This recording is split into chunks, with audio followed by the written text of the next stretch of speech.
Assalamualaikum warahmatullahi wabarakatuh. Alhamdulillahirrabbilalamin. Allahumma sholli ala Muhammad wa ala ali Sayyidina Muhammad. Pemirsa tercinta yang dirahmati oleh Allah, bersua kembali kita dalam Indarwanto Hikmatologi,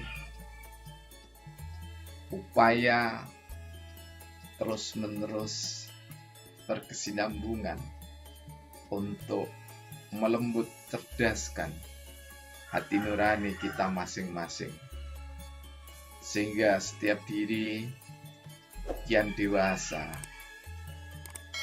sebagai anak bangsa. Pemirsa yang dirahmati oleh Allah, di episode lalu saya mengatakan masih ada feudalisme di dunia perguruan tinggi, terutama yang melekat pada diri dosen itu sendiri. Bahkan penyakit feudalisme itu menjangkiti dosen-dosen baru yang masih belia. Kalau dulu dikenal dosen-dosen yang sangat senior, yang sulit ditemui, sulit diajak komunikasi, tentu saja itu tidak semuanya, namun kebanyakan, bahkan hanya pembantunya saja yang menerima berkas dari mahasiswa, dan nanti yang mengkomunikasikan juga pembantunya. Masih ada yang seperti itu. Nah, ini mestinya dalam riset pengembangan ada lembaga penelitian dan pengembangan di universitas dimanapun yang diberikan tugas untuk meriset dosennya sendiri. Harus diteliti dari sisi sang dosen dan dari sisi mahasiswa. Mengapa? Supaya tidak terjadi feudalisme yang terus berkesinambungan. Karena itu sungguh tidak produktif. Karena masih ada juga dosen yang mengatakan bahwa untuk strata 3 itu minimal harus 4-5 tahun dan seterusnya. Alasannya untuk memperdalam riset. Namun sang dosen itu sendiri sulit untuk diajak dialog. Nah, karena itu pemirsa yang dirahmati oleh Allah, sudah waktunya bahwa nilai dasar Pancasila yang luhur itu, ketuhanan yang Maha Esa, kalau di dalam Islam itu harus Rahman dan Rahim, di dalam Kristiani itu bertabur kasih sayang juga, demikian juga di dalam Buddha, Konghucu, Kristen Protestan, Kristen Jawi Wetan, semua menebarkan kasih. Kenapa? Dosen justru menjadi penjajah mahasiswanya. Tentu tidak semua, sekali lagi. Kita harus ingat, ing ngarsa sum tulodo, jargon yang disampaikan oleh Ki Hajar Dewantoro. Guru atau dosen kalau di depan mestinya menjadi teladan yang terbaik.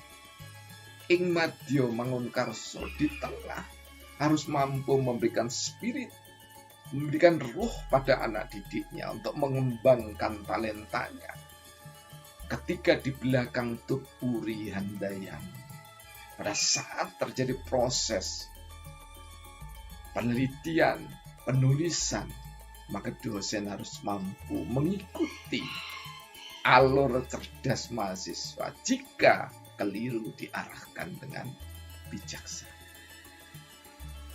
Karena itu, pemirsa yang dirahmati oleh Allah Subhanahu wa Ta'ala, orang tua jika diundang pertemuan untuk kepentingan putra-putri yang dititipkan pendidikannya di perguruan tinggi, cobalah sesekali berkomunikasi dengan dekanat. Untuk apa? Untuk mengetahui perkembangan dari putra-putrinya. Dan tidak harus selalu diundang. Sesekali juga datanglah, tengoklah anak-anak kita, anak-anak bangsa itu melalui pimpinan di fakultas masing-masing. Agar proses pendidikan dan pengajaran itu benar-benar sesuai dengan hasrat luhur agama-agama kita, kepercayaan kita, dan hasrat luhur dari salah satu founding fathers pendidikan nasional kita, Ki Hajar Dewanto. Sudah waktunya menebar kasih di tengah mahasiswa untuk menyulut inovasi. Jangan sampai mahasiswa terbebani hanya ingin supaya syahwat syaitoni dari seorang dosen dituruti. Dikatakan syahwat syaitoni ketika dosen menentukan segalanya dalam proses penelitian itu. Artinya bahwa judul harus dari dosen, tema harus dari dosen, masalah harus dari dosen, objek penelitian harus dari dosen, wilayah penelitian harus dari dosen, metode analisis harus dari dosen. Sudah waktunya disudahi. Biarkan mahasiswa memiliki keleluasaan, kemerdekaan untuk berpikir.